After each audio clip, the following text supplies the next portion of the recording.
2006 itu saya nekat dok, saya beli bis. Oh, nggak beli rumah ya? Nggak bangun ya? Enggak, Kenapa kok beli bis dulu? karena saya butuh promosi. Padahal gedungnya belum ada ya? Belum ada.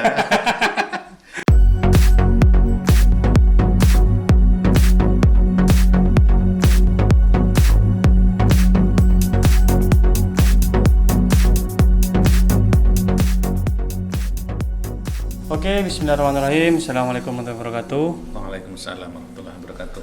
Ah, malam hari ini saya kedatangan bintang tamu ini Pak Mustafa Haris ya Pak ya. Ya, benar dokter. Beliau ini saya sebenarnya iri ke beliau ini. Jadi beliau ini pemilik sekolah Mudia ya Pak ya. Ya, Stikes Mudia Usada Stikes Madura. Mudia, apalagi Pak? Akbid ya? Rumah sakit Rumah sakit Anak Medika.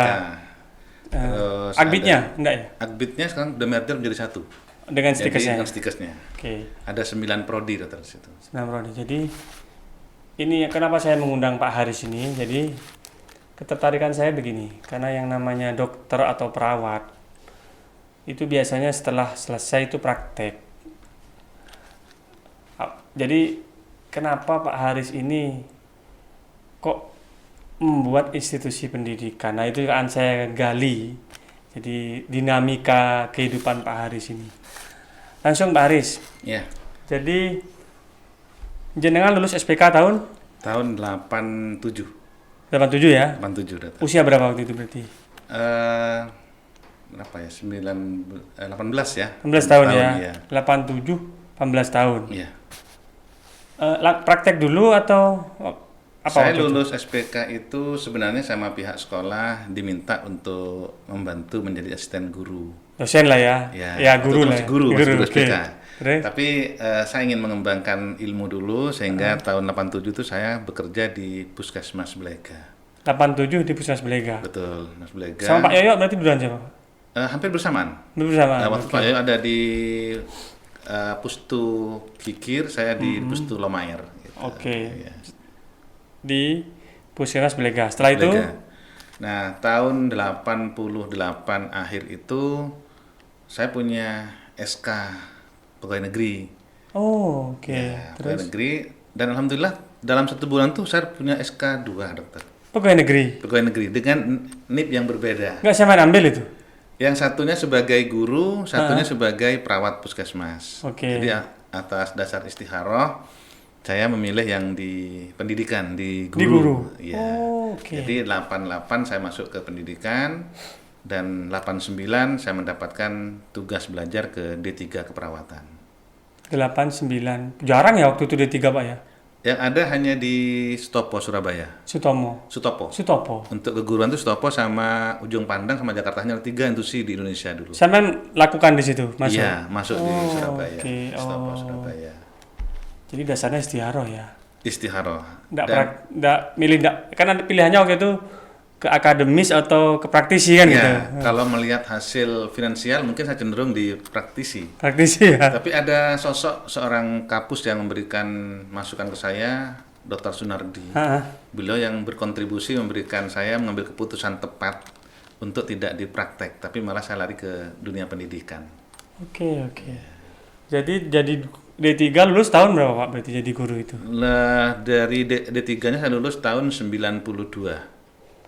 Setelah itu mengajar? Setelah itu mengajar di SPK, ya, terus tahun 97 saya dapat tugas belajar lagi ke S1 keperawatan di Bandung. Oh, oke. Ya, di Ya, Bandung. ya. Lulus tahun? Lulus tahun 99. Oh iya. Berarti 99 ini ya? Ya. Belum ada stikes Mudia ya? Belum? Belum? Belum Jadi ada? waktu itu saya alhamdulillah menjadi satu-satunya sarjana keperawatan di Madura. Oh, oke. Karena waktu itu masih sangat langka, jadi hanya ada 2 di UI sama di Unpad dulu yang ada satu keperawatan itu. UNER belum ada. Oke. Itu S1 keperawatan ya? S1 keperawatan. Jadi tidak hanya urus menginfus ya, itu Tidak. tingkat pendidikan ya? Sudah, ya, kebanyakan teman-teman dari pendidikan yang ada di situ. Jadi guru lah lulusnya? Jadi guru.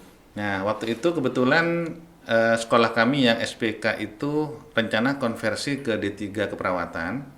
Tetapi setelah saya pulang ternyata konversinya bukan ke Akper tapi ke Akbid. Oh, Iya. loh, SPK itu bukan milik Pemda, bukan ya Pak ya? Bukan, Swasta milik, itu. milik pusat. Oh, SPK yang di sini. Depkes, iya. Jadi Depkes dulu di ya? bawah naungan Oh. Kanwil Provinsi Jawa Oke, Timur. oke, oke. Iya.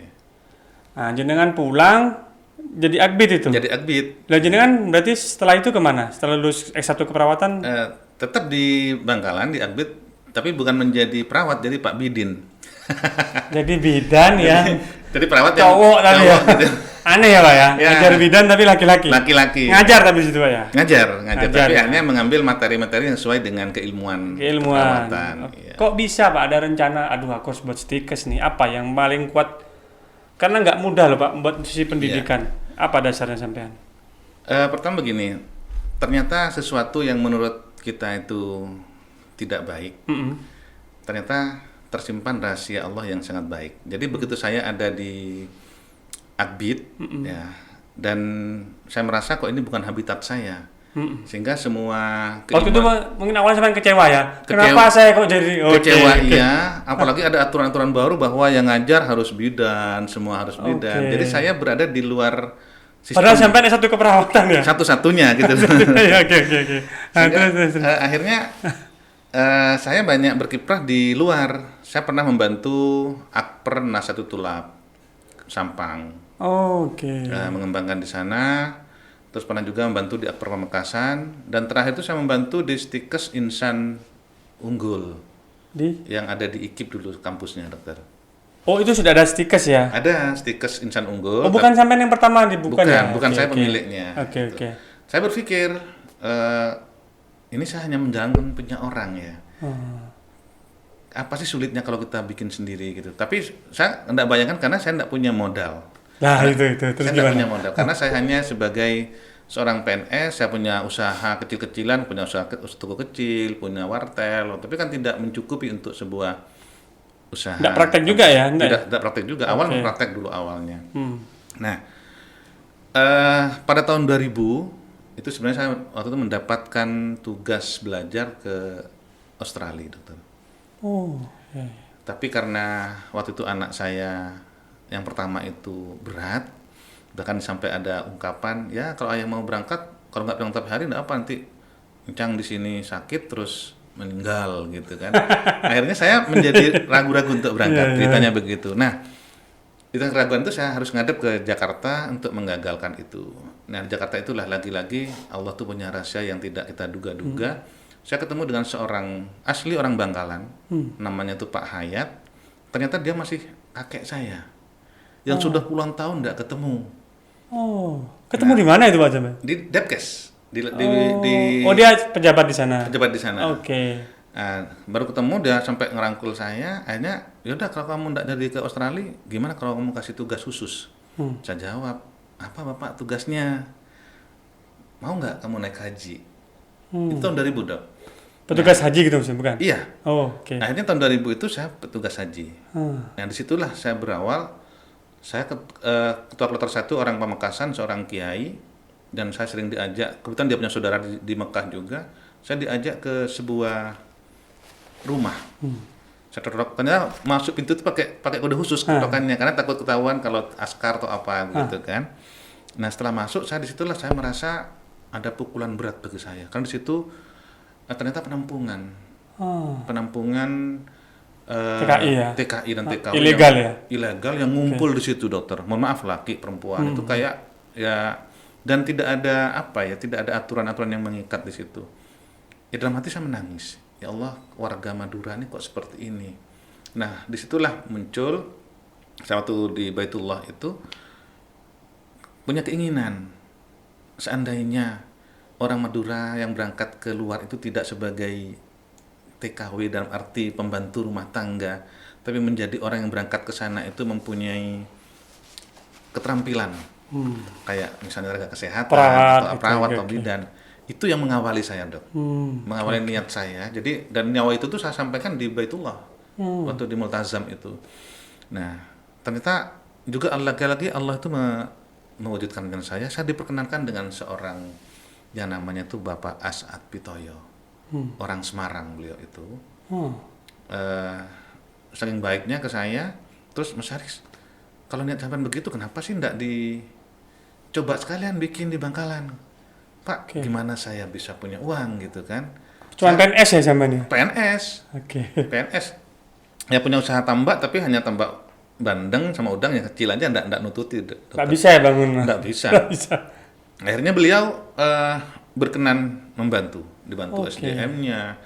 Dan gedung saya pertama itu saya menyewa rumahnya Pak Kifli.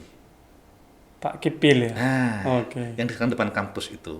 Oh. Saya nyewa di situ, Dok, sebagai Belum punya ya sampean? belum punya sebagai kantor.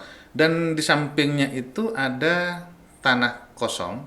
Itu saya sewa dan saya bangun di atasnya 1 meter itu batu bata, hanya menggunakan campuran. Berapa modal sampean waktu itu? Waktu wah aku mencemplung nih. Ya, Karena gini Pak, ini cerita ya, ini saya pribadi loh.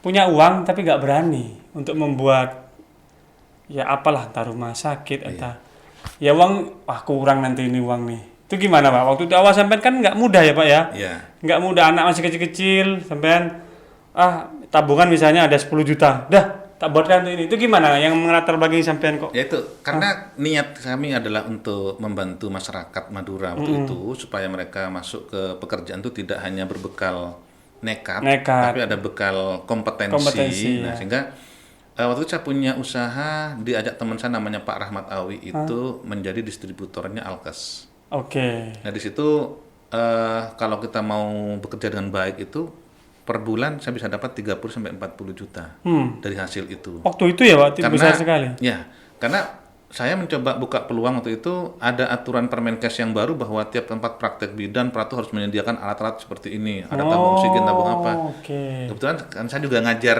di kebidanan tentang hukum dan etika. Nah, itu saya tangkap sebagai peluang. Oke. Saya punya rumah di sebelahnya Poltek itu, saya bikin itu gudang.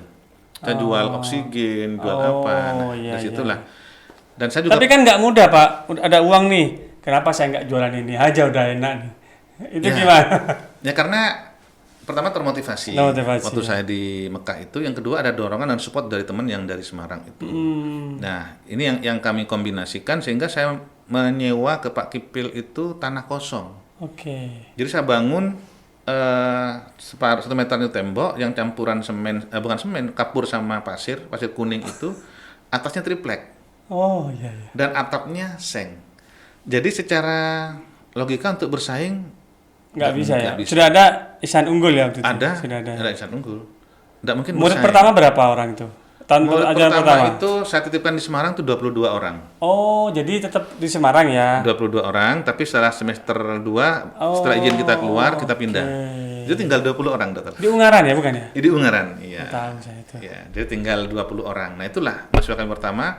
Oh, setelah lama baru dipindah ke sini sama ya? Hanya 4 atau 5 bulan ya di Semarang, nggak sampai 1 Oke, semester. oke, Ya. oke. Karena waktu itu transisi nunggu izin sudah dari Depkes sudah keluar, tinggal operasional yang belum. Nah, kalau kami menyelenggarakan, khawatir nanti melanggar aturan. Jadi kami titipkan di Semarang dulu. Oh, enggak apa-apa. Nggak apa-apa, akhirnya kita pindah. 20 orang ya itu? 20 Itu 20 orang itu sekarang ada di mana, Pak? 20 Yang orang tahu, yang kira-kira ada yang tahu, ada yang inget nggak sama? 1 atau 2 orang? yang namanya Mbak Putri ya, itu ada di kepulauan sana.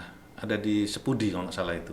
Oke, ada yang lain mungkin ada yang Ada jadi namanya- TKW, ada yang jadi ini nggak? Kalau ada yang ikut suaminya di mana itu, di Madinah juga pernah saya ketemu dengan ya. oke. Mbak Ani atau siapa namanya, saya lupa juga Ah, namanya iya, itu. Dan ada juga yang nggak tahu saya angkatan berapa itu, yang punya bebek Sinjai.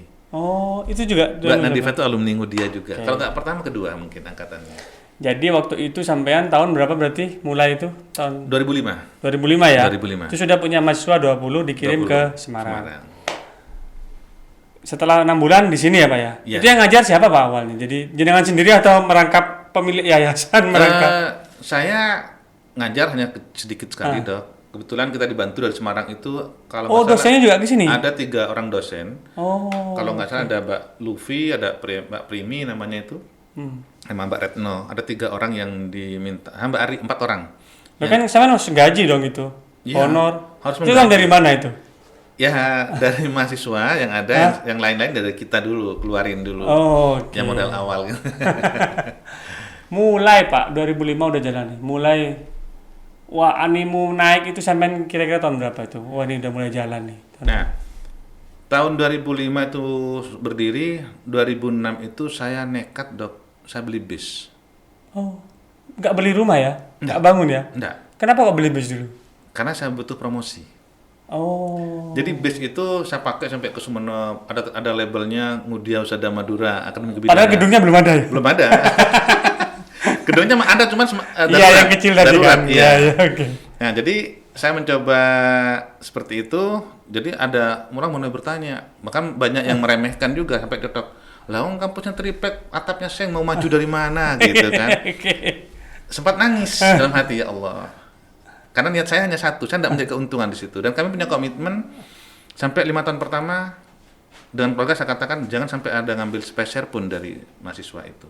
Semua dikembalikan untuk pengembangan.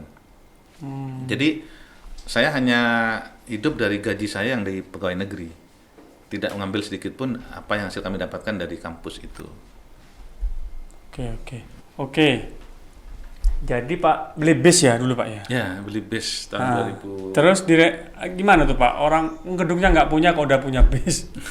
Ya, semua itu kan gantung kepada bagaimana kita mempromosikan gitu. Oke. Nah, salah satu cara kami mempromosikan itu adalah dengan bis itu dia akan terus bergerak. Bahkan kalau ada orang pinjam untuk acara apa ke Sumeneb, Pamekasan saya pinjamkan memang. Oke. Nah, kadang-kadang dipinjam oleh kantor, pernah juga dipinjam oleh rumah sakit.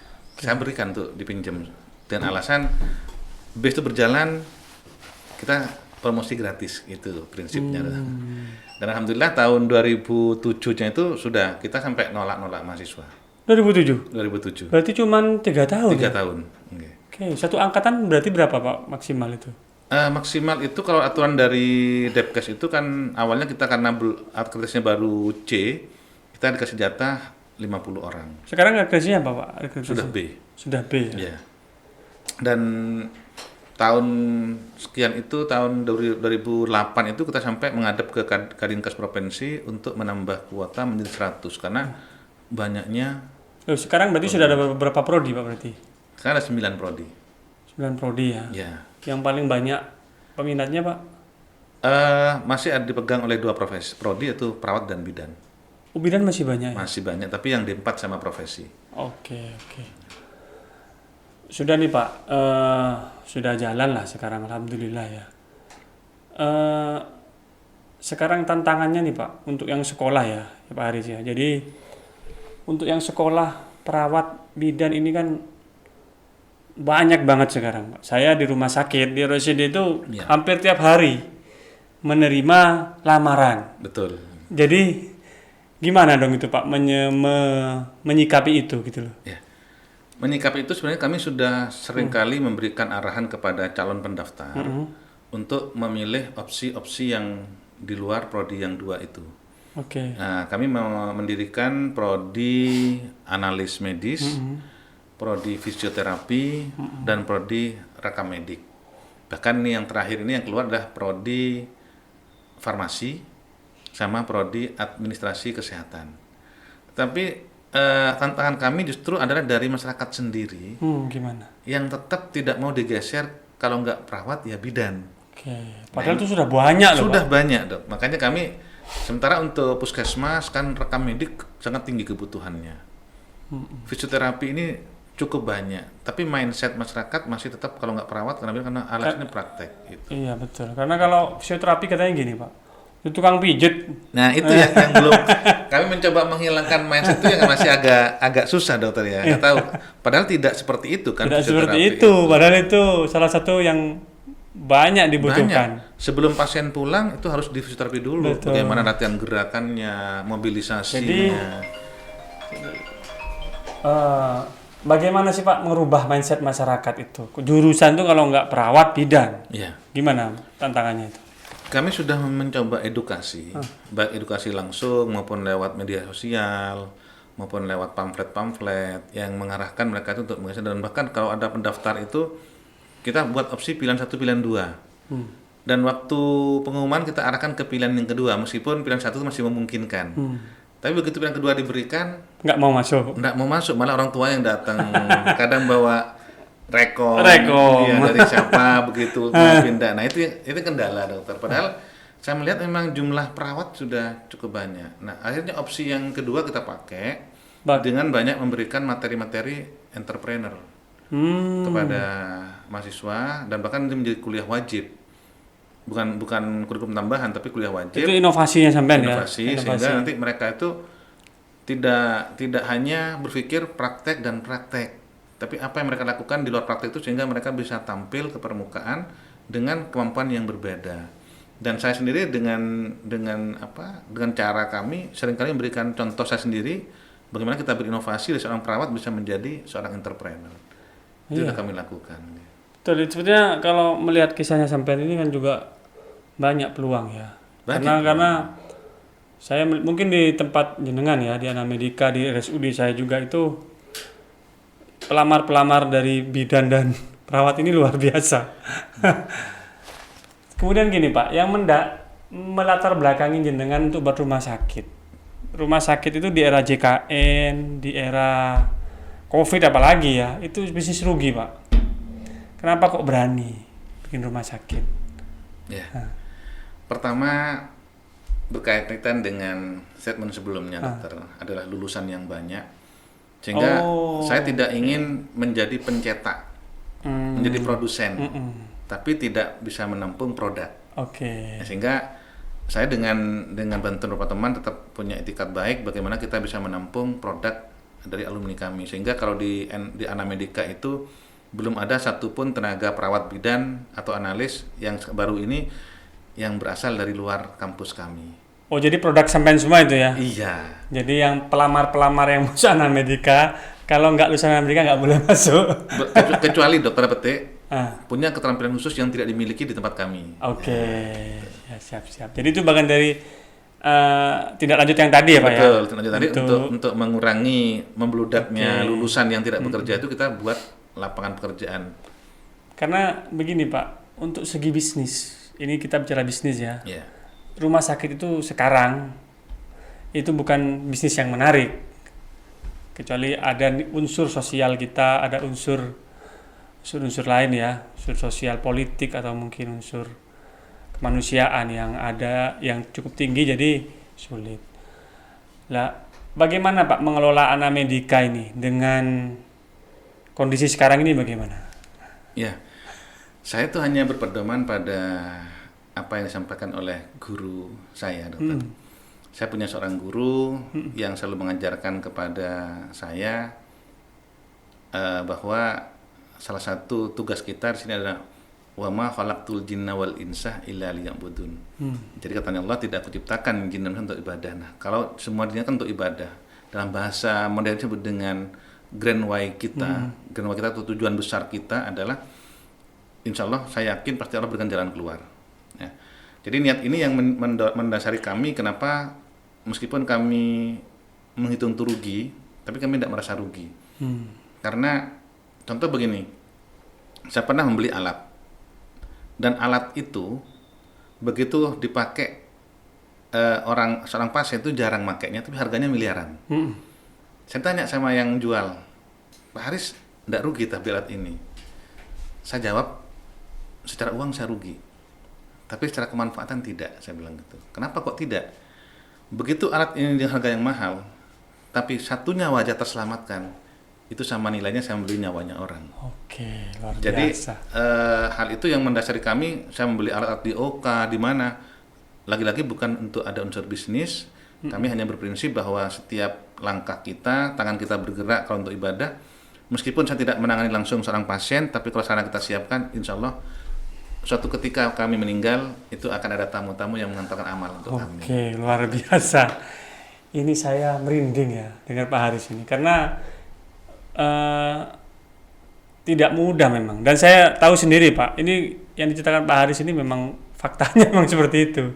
Karena memang dunia industri kesehatan itu sekarang ini sedang terpuruk. Sebelum COVID sudah tidak begitu menarik sebenarnya, apalagi setelah COVID ini. Jadi memang menginspirasi bintang tamu kita kali ini untuk teman-teman di dunia kesehatan khususnya. Jadi yang saya petik kesimpulannya, kalau tidak salah ya Pak Haris, ada banyak jalan untuk kita memilih jalan kehidupan ya Pak. Jadi yang jelas intinya adalah untuk liya budun tadi ya. Betul. Terima kasih Pak Haris atas Sama-sama, waktunya. dokter. Semoga yang disampaikan oleh Pak Haris tadi menjadi inspirasi, menjadi barokah. Jadi teman-teman tenaga kesehatan khususnya tadi tidak berpikir begini, aku harus lulus praktek, aku harus begini. Bisa jadi guru, bisa jual alat kesehatan tadi ya Pak Haris. Iya.